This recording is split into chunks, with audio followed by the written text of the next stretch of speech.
women who made enormous sacrifices to make it as possible for us to live in a free India. It is a cause of celebration, not only for all of us, but also for every advocate of democracy around the world. When India won independence, there were many international leaders and experts who were skeptical about the success of democratic form of a government in India. They had their reasons to be doubtful. In those days, democracy was limited to economically advanced nations. India, after so many years of exploitation at the hands of foreign rulers, was marked by poverty and illiteracy. But we Indians proved the skeptics wrong. Democracy not only grew roots in the soil, it was enriched too. In most other well-established democracies, women had to wage long-drawn struggles to get the right to vote. But India adopted universal adult franchise rights since the beginning of the Republic. Thus, the makers of modern India enabled each and every adult citizen to participate in the collective process of nation building. Thus, India can be credited to have helped the world discover the true potential of democracy. I believe this was not a coincidence. At the beginning of civilization, saints and shears of this land had developed a vision of humanity that was defined by equality of all, indeed, oneness of all.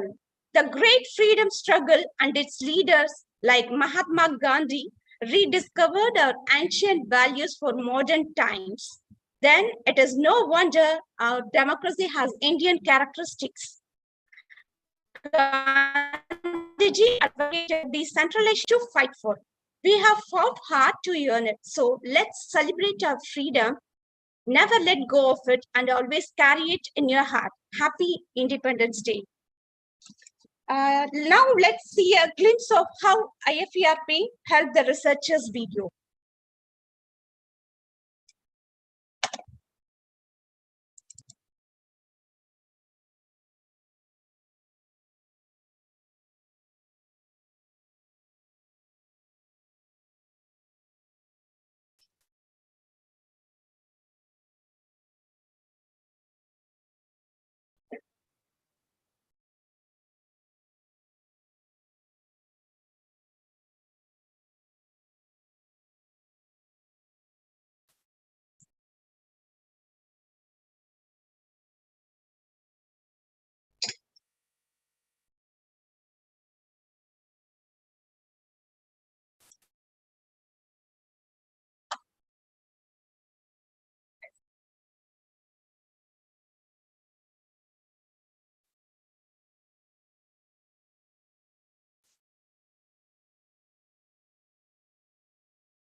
Now let's see about our organizer IFERP.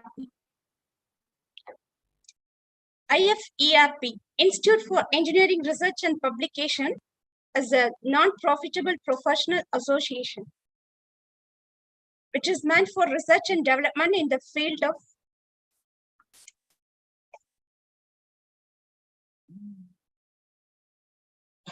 of science, engineering, and technology.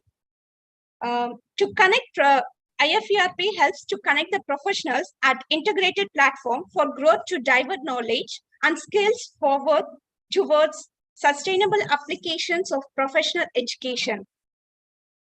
IFERP helps to ensure excellent opportunities for sharing and gaining knowledge through our professional activities and scientific conferences. It also helps to work with organizations to upgrade scopes of professional studies and research by monitoring further opportunities and applications. IFERP is a globally recognized association in all across the world.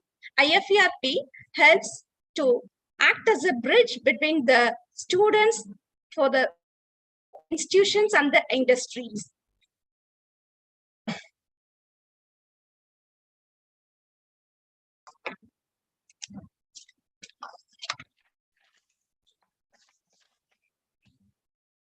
IFERP existence across the world.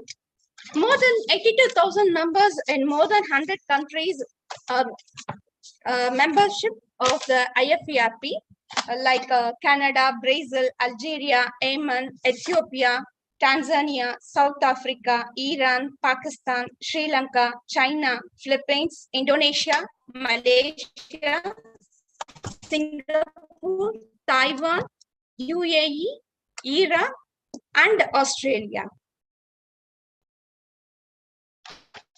IFERP existence in India. IFERP existence in India established in all over the states. We have more than 50,000 members in India. IFERP has established regional chapters in India in the state like Tamil Nadu, Maharashtra chapter, Punjab chapter, Telangana chapter, Karnataka chapter, Karnataka chapter, Andhra chapter, and Uttar Pradesh. IFERP has global chapters in Indonesia, Thailand, Philippines, UAE, and Malaysia. Let's see about IFERP accomplishment and all over the world. We have more than 82,000 members globally. Among them, 36,371 are professional members and 46,202 student members. IFERP has conducted more than 372 international conferences and have more than 280 collaborations, and they have published more than 45,000 publications in journals, and they have organized more than 222 online events. They have conducted more than 32,587 scientific presentations.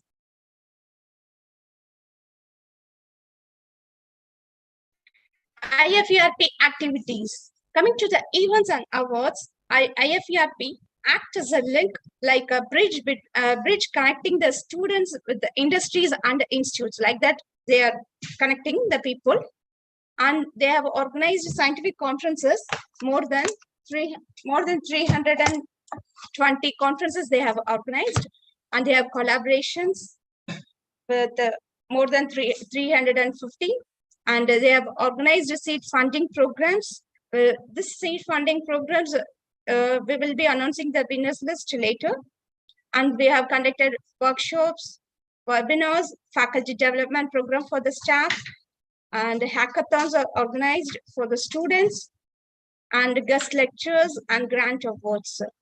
IFERP has 4 membership category, which is student membership, professional membership, institutional membership, and corporate and industry membership.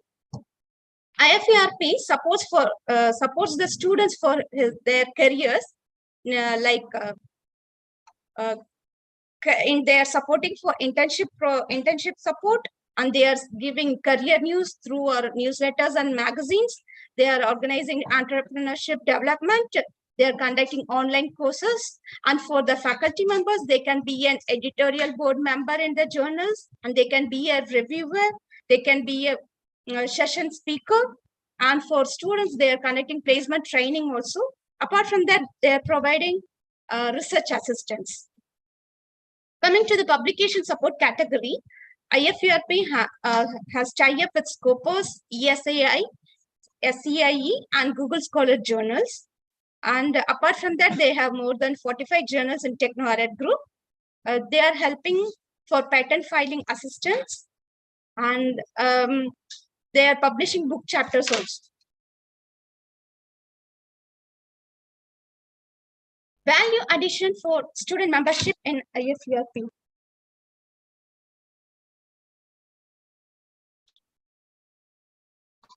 How our webinars, workshops, courses, and online events are organized. These are organized based on our hot trending topics by our industry renowned speakers. Those we are having tie-up with them. We are organizing the topics. At least one per quarter we are conducting, so that the students can meet the fellow students of other institutions and they can interact with the industrial experts. Few activities conducted so far. IFERP has conducted internship support for students, seed funding for students and professors, industrial visits, workshops, and webinars. Coming to the IFERP Innovative Project Seed Funding Scheme, we have received 548 proposals from 327 institutions.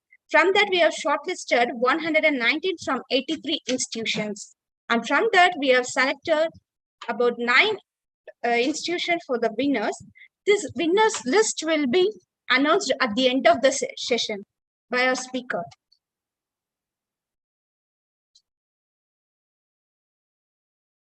And these are all our faculty development program, which is conducted in the past events. And this is a webinar program, which is conducted so far. These are some of we have mentioned here.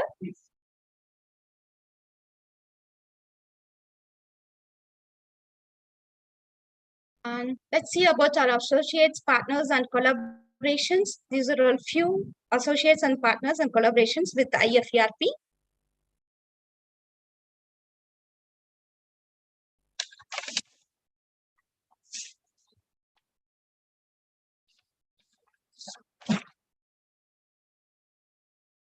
Now, coming to the session, before inviting our speaker of the session, Sri Ramanan Ramanathan, to take the spotlight, I would like to give an introduction about him and his expertise. Sri Ramanan Ramanathan has served as the first mission director of the Atal Innovation Mission A. He has also served as an additional secretary at NITI Ayog, which is National Institution for Transforming India, between June 2017 to May 2021. During that time, a flagship national innovation and entrepreneurship initiative launched by the Prime Minister offers Government of India as the mission director of AIM. Sri Ramanan Ramanathan was previously managing director and CEO of CMC Limited, a subsidiary of the globally acclaimed TCS, Tata Consultancy Services. Under his leadership, CMC share price grew over 2,100% between October 2001 to 2014. Its operating profits were over 1,338%, leading to its successful amalgamation into TCS in 2015. Ramanan has joined TCS in 1981, graduating from IIT Mumbai in electrical engineering, and played an instrumental role in the growth of page 1 of 4 of TCS. He is the Harvard Business School alumni HBS AMP 187, accredited in sustainability leadership by Cambridge University, and has a honorary doctorate awarded by Gujarat Law Society. He was awarded the 2019 National Digitalist of the Year by SAP MINT and 2020 Outstanding National Public Service Award by Confederation of MSME. He received Most Valuable CEO Awards from Business World India twice in a row, Asia, Outstanding CEO Award from CMO Asia, Singapore. Rajiv Gandhi Shiromani and Indira Gandhi Sadbhavana Awards has received by him. And Ramanan is a lifetime chair of Harvard Business School alumni HBS AMP 187 and the board member of Israel India Innovation Forum, Asham Shika, and FMR member of Tata Group Innovation Forum. Sir, now you can deliver the keynote, sir. You will need to unmute me. You have to unmute me. Yes, sir. Just a minute, sir.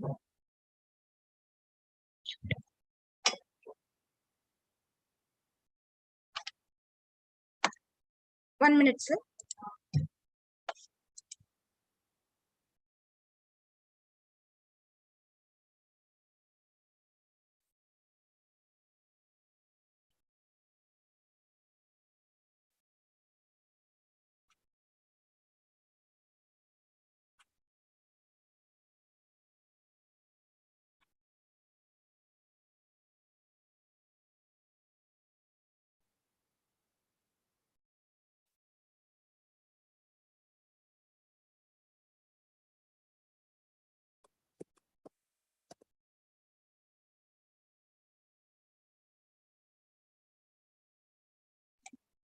Hello, sir.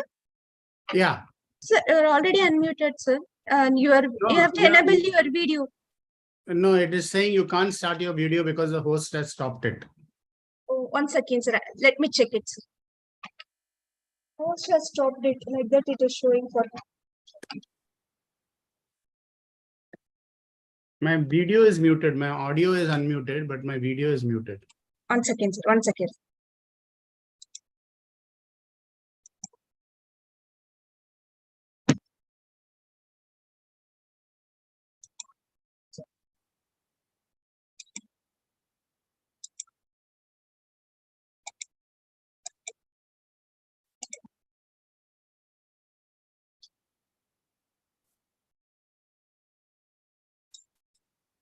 Sir?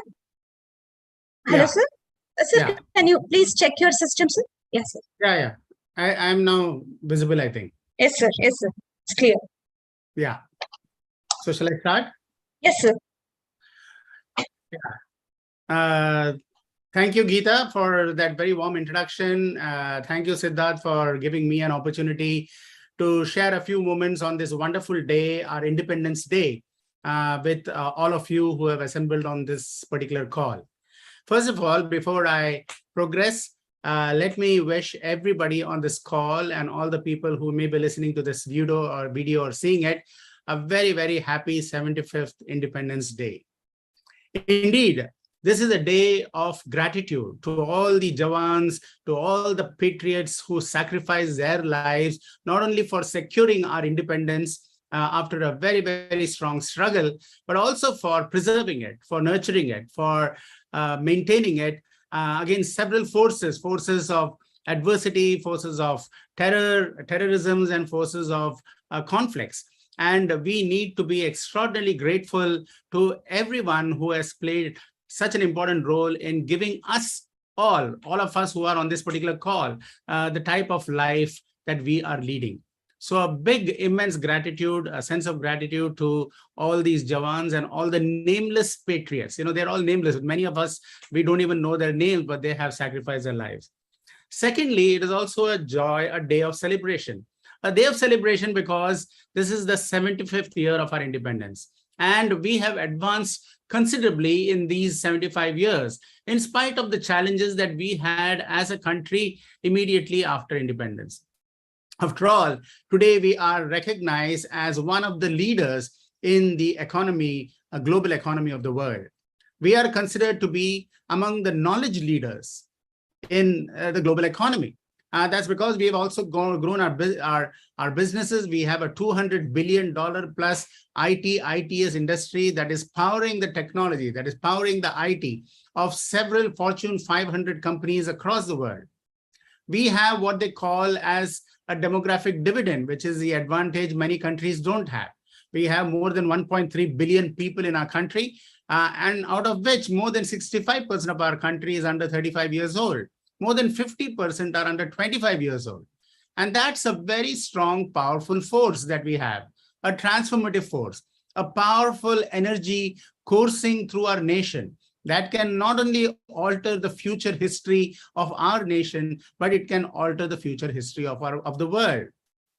We are also living in a country that has one of the fastest growing economies of the world, and we need to be very proud about it and celebrate it today, because we have been growing at 6 to 8% every year, barring the COVID-19 year. And we have the potential to grow more than 8 to 10% every year in the years to come. Now, that's an extraordinary amount of growth for a nation of our size. We have more than 250 to 300 million people already as a part of the middle class rising economy. But we have the opportunity to add another 300 million people to this middle class rising economy. And that's the size of many countries. The size of the country of USA, the population of USA is not more than 250 million. So we have the opportunity to better the lives, and therefore there is a tremendous demand, and that demand can be fulfilled by creating a nation of job creators, not just job seekers. And that is why the topic of today, how research, innovation, how the not only basic research, but applied research, and how entrepreneurship and startups can alter the future of our nation and the future of the world. We are also living at a time when technology is changing the very face of the world that we are living in. Technology is changing the way you are experiencing the world. It is changing the way the world is experiencing you. The tremendous advances in technology is enabling us to reimagine the world in a new way. It is able to enable us to reimagine new solutions for problems that we had not solved before, or reimagine solutions for problems that have not been solved optimally before. We have the opportunity, because of affordable, accessible, available, and advanced technologies at our fingertip, to be able to create new solutions and solve problems that we see today exist and we anticipate in the future. So we are living at an extraordinarily important time where technologies like 3D printing is revolutionizing the way you are able to conceptualize, design, prototype, manufacture a product right in front of your eyes, from your small kirana store, from your classroom lab, or even from your home. We are having robotics driving the next degree of productivity and automation. Robotics is getting integrated on the manufacturing floor. It is getting integrated into hospitals. It's getting integrated into agriculture, into farming, into horticulture. It's getting integrated into smart city development, waste management, and so on. So there is a new area of solutioning that is coming up because of robotics, and because of which productivity can be dramatically increased, and therefore the output from a country, or the ability for us to be able to increase our GDP, increases. Communication technology is revolutionizing the way we are able to communicate large amounts of data from point A to point B, whether it be using 5G, fiber technologies, whether it is using wireless technologies, space technologies, satellite technologies, or subterranean communications. We have the ability to convey and communicate large amount of data from various sources. And we are having IoT technologies or sensor technologies that is driving the collection of data from myriad sources, whether it be man, machine, device, soil, space. We are able to collect data from everybody, integrate devices in our body to be able to communicate vital parameter data about the functioning of your human body, or integrate into soil so that you are able to create precision agriculture solutions even in a desert. That is why a country like Israel is exporting food, because they are able to use precision agriculture to be able to create food and create agricultural products from even a desert. They're using sensor technologies like IoT technologies to be able to capture the moisture in the air and convert it into drinking water, potable drinking water, that is again being exported from a desert. So when a country like India, which is so rich in its natural soil, its rivers, its fertility in terms of the availability of climate, which is conducive for agriculture or for water and so on, when we use these technologies, we will be able to increase the output of our country and satisfy the needs of 1 billion people who have 1 million challenges.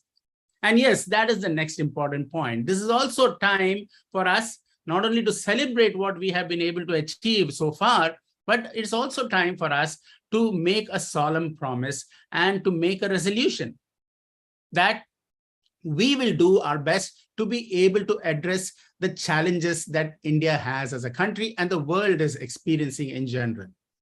And what are the challenges? We have a country of 1.4 billion people, and we have 150 million young students who are going to be entering into the workplace from the 1.4 million schools that we have, or the 10,500 engineering institutions that we have, or 39,000 colleges.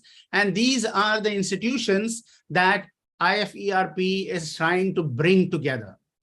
The students from these are going to be entering into the workplace over the next 5 to 10 years. And upon them is going to depend the solutions for the problems of 1.4 billion people. We have many challenges in our country. We have over 650,000 villages in our country. We have more than 8,000 small towns and cities. And we have only 8 tier 1 cities to which everybody flocks to for their livelihoods, for their improving the quality of their lives, and for addressing problems that they are not able to solve in their hometown. We have over 715 districts in our country.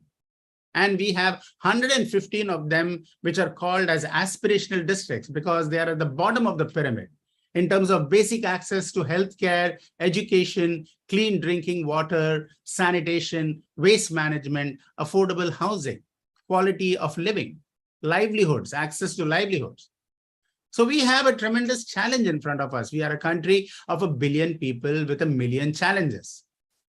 But remember, looking at the positive things that we have been able to achieve and the confluence and the congruence of a demographic dividend, which is a tremendous force of positivity in our country, a fast-growing economy, which enables us to think about investment in startups, entrepreneurship, and so on, and the availability, affordability, accessibility of advanced technologies to be able to harness for the growth of our nation.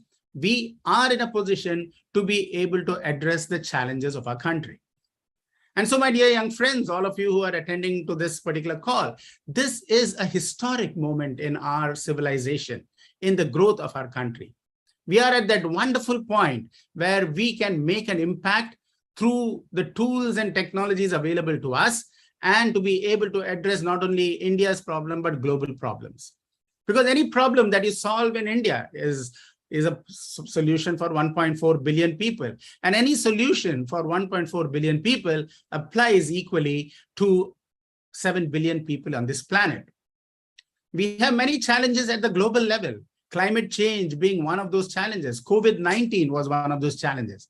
COVID-19 has disrupted lives and livelihoods across the world. It has created national lockdowns in the world. It has created grievous disruption to supply chains across the world. It has created nationalistic fervors, which has prevented communication and the ability for countries to collaborate with each other because of the COVID-19 crisis. A simple virus has paralyzed countries across the world. And what about other such viruses lurking in the horizon? What about issues like climate change, which have not yet been resolved and which is lurking? And a disaster of a climate change can be of epic proportions. So we all have today the opportunity to address these challenges. But what is required in order to be able to address these challenges is extraordinary focus on research, technology, innovation, startups, and entrepreneurship. Research becomes a very important tool because if you don't do basic research, then you do not have the ability to create applied research. And when you don't have the ability to have applied research, you don't create new innovations and you don't create the conditions required for solving problems and for startups to be able to take those innovations and go into the market and commercialize it. So research becomes very important. In fact, even though India has been growing at a tremendous speed, our focus on research has been somewhat dismal. Only 0.7% of our GDP is spent on research. Now, if you take a country like Brazil, they spend 1.16% of their GDP on research. Even if you take Mexico, they spend 0.31% of their GDP on research. And if you take countries like South Korea or the advanced economies, they spend anywhere between 4% to 8% of their GDP on research. And why do they do that? Because when you focus on research, you also create the environment and the ecosystem for subsequent applied research and innovations that can come out of that research. So it becomes very important. Now, mind you, in spite of this small percentage of our GDP on research, we actually produce more number of research papers for publication than Russia or Brazil or Mexico and so on. And that's because of our demographic dividend. 0.7% still is enabled to grow our research publications to much more than what other countries in the world are doing. But therefore, it becomes even more poignant and it becomes even more important that if we are able to focus and increase our contribution to research, whether it be to basic research or applied research, the implications on India will be multifold, will be exponential in terms of its innovation output. We all should be very happy that India is actually among the global top 46 countries of the world in the Global Innovation Index. We were at a position of 81 5 years ago. In 2017, we were at a position of 81, but in 2021, we are in a position of 46. That's an extraordinary growth for a country within 5 years. But I can tell you, this is my personal conviction, that we can be among the global top 10 innovative countries of the world within the next 10 years. And that means a tremendous focus on research and innovation. And that is why the government of India is so strongly focusing on innovation and research. The National Research Foundation, which was announced by the government and by the Prime Minister of the country just last year, is going to spend 50,000 crores on research. And why is research so important? Because today you have areas which need research, whether it be in the medical field, whether it be biotechnology, whether it be artificial intelligence, whether it be blockchain technologies, whether it is sensor technologies, IoT technologies, whether it is robotics, whether it is mechatronics, or whether it is agriculture, or whether it is climate change. These are all areas that are screaming for research and for applied innovations so that we can create a startup world. And so the government today, government of India, has been focusing on how do you drive research and how do you drive innovation across the country over the last several years. Mind you, we have 1.4 million schools. So if we want to be able to create a culture of research and innovation in our country, we need to start young. And that is why the Atal Innovation Mission, which I had the great fortune to be associated with, has created thousands of tinkering labs in schools, where young students between grade 6 to grade 12 are introduced into problem searching, research, and problem solving, using tools like 3D printers, robotics, IoT, miniaturized electronics, Arduino boards, Raspberry Pi boards, to be able to solve problems they see in and around the communities they live in. We are introducing a culture of innovation and problem solving at the school level so that young students are not just trying to rote learn by heart and get some marks and go to university and get some good marks again and go to a job as a job seeker. We want to create job creators. And if you want to create a nation of job creators, you need to be able to create a nation of innovators, entrepreneurs, people who are able to imagine new solutions for problems that have not been solved in our country. And we have tremendous number of problems, like I said, affordable healthcare, clean drinking water, sanitation, waste management, agriculture. More than 50% of our country is involved in agriculture. And if we are able to raise the productivity of our farmers, and if we are able to raise the output of our farmers through research in agriculture, horticulture, value-adding food products, our GDP will grow at a tremendous pace. And more importantly, it will improve the lives of people all across the country, because more than 50% of our country is still under agricultural land and people are involved in that. If we are able to solve the water problems that India has, irrigation management, using sensor technologies and solar technologies and solar energy and renewable energies, we will be able to ensure that not only we are able to be self-sufficient in water in every field, in every remote part of our country, but we can also be exporting water. So we have all these challenges, and therefore research becomes very important, and developing a culture of innovation in our school students becomes very important. Developing a cultivation of research. Research is not just doing advanced research. It is the ability to do market research. It's the ability to do human productivity research. Research spans every area. What is research? You are searching for better ways and knowledge about a particular vertical, whichever vertical you are involved in order to be able to improve and come up with new solutions in that particular vertical, whether it be in agriculture or housing or village management or smart villages or smart districts or smart cities. All of that requires research and corresponding technology. And at the university level, we are creating thousands of incubators.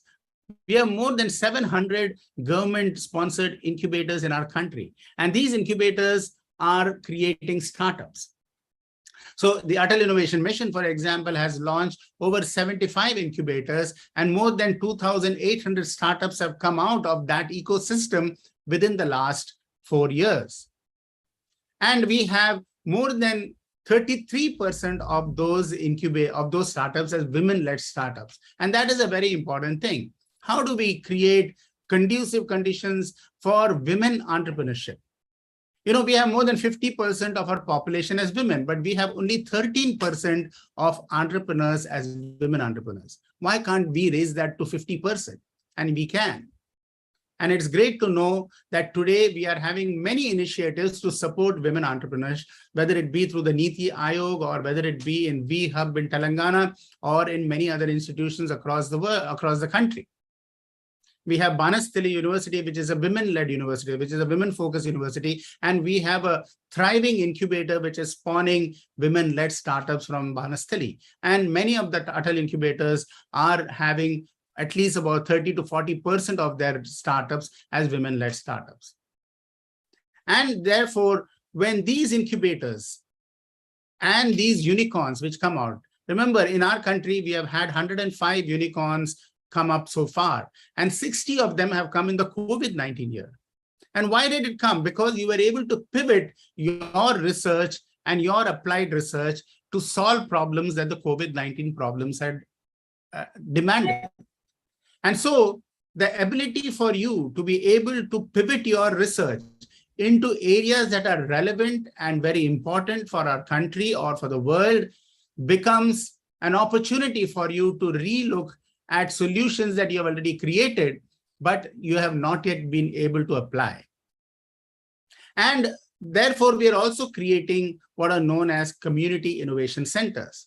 Now, what are community innovation centers? They focus on how do you create innovations relevant to the needs of that community. If you're in Goa, for example, how do you boost the fishing industry, the tourism industry, the cashew nut industry, the shipbuilding industry, or the mining industry, because these are all local to Goa.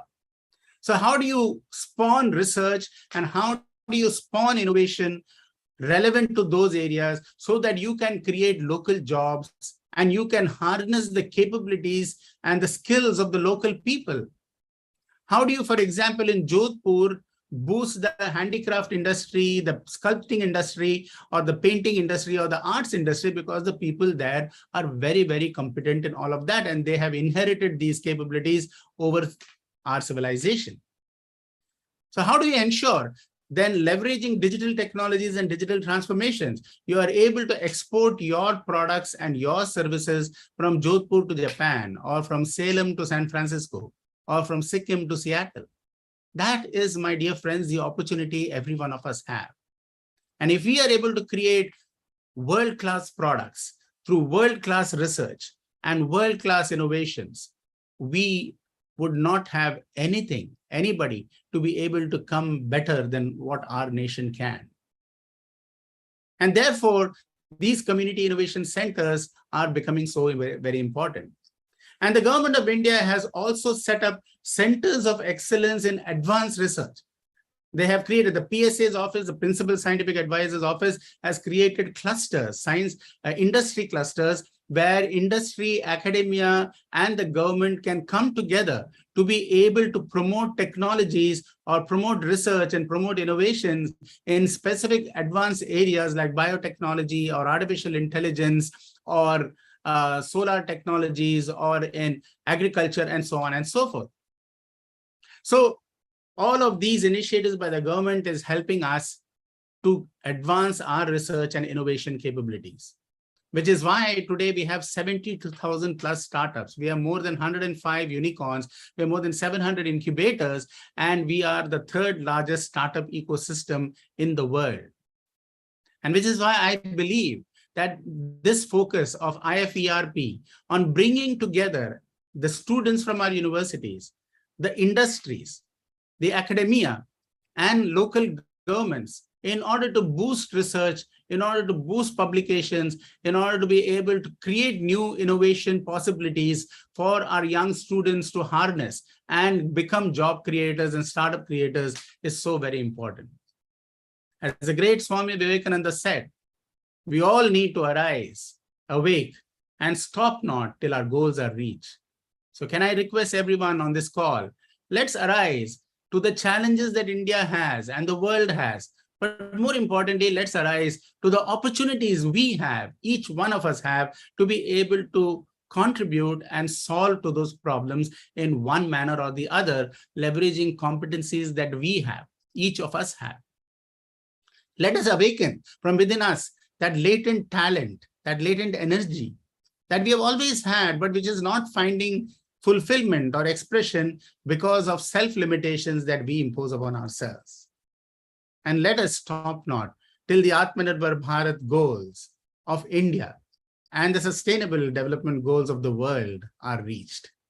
Thank you so much for giving me an opportunity to share a few thoughts on this wonderful day. And once again, happy Independence Day to every one of you. We are all living in extraordinary times, and I'm sure every one of you will be extraordinarily successful in the years to come.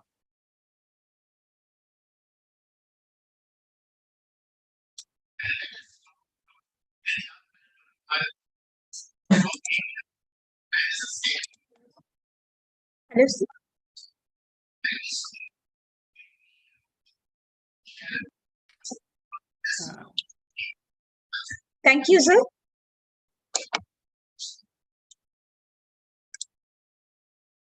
Thank you, sir.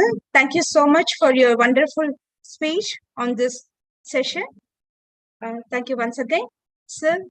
It will be motivated if you announce our seed winners, seed funding project winners list, so that researchers will be motivated and they will do more research for our country.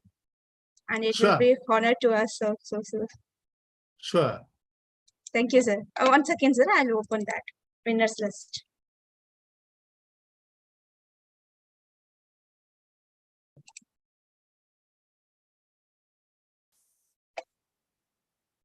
Okay. So heartiest congratulations to Shamreen Ahmed and Dr. Meenakshi Arya, winners for IFERP Innovative Projects Seed Funding Scheme, and for your project on diabetes prediction and classification and probability detection using machine learning concepts and techniques. Heartiest congratulations to both of you.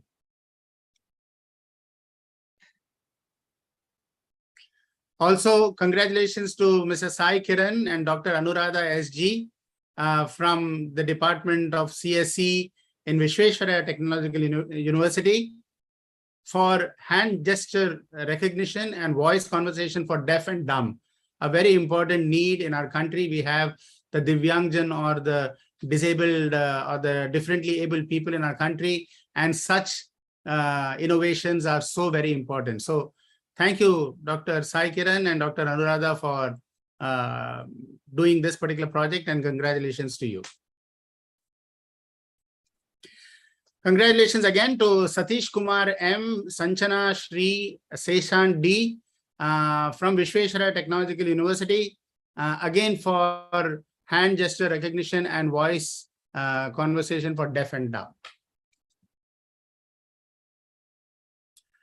I'd like to congratulate Dr. Sudhanshu Gonge and Dr. Rahul Joshi from Symbiosis Institute of Technology for their work on intelligent IoT-based heart rate monitoring and analysis of patient.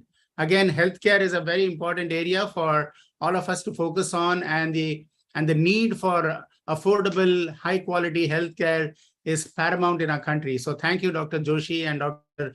Gonge, for doing some work on this area. Thank you to and congratulations to Dr. Vishal Chinnaswamy, Sasidharan Ramachandran, Christina Mercy Matthew, Rathi Raghuraman, and Dr. S. Balakrishnan for your project on A to Z Agri from the Krishna College of Engineering and Technology. Heartiest congratulations to you. Agriculture, like I said, is so very important for us. Heartiest congratulations to P. Kavipriya, Shankari, and Amritavalli from the Satyabhoma Institute of Science and Technology on blood infusion award, again in the area of healthcare. Thank you so much for working on this project, and congratulations to all three of you. Heartiest congratulations to Dr. S.G. Srivani, Venugopal KB, Ms. Deepika and Kushal D from the RV College of Engineering affiliated to VTU for the implementation of IoT in solar ironing cart. Congratulations to all of you. And congratulations to Sujata M from the NITK Suratkal for her project on soil fertility classification using machine learning based approach. Again, this is something so very important in agriculture and precision agriculture. So congratulations, Sujata.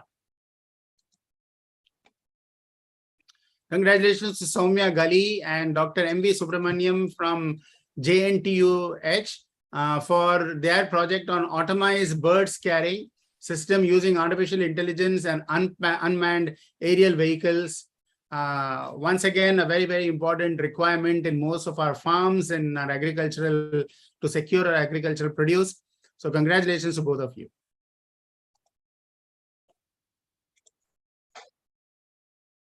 Thank you, sir.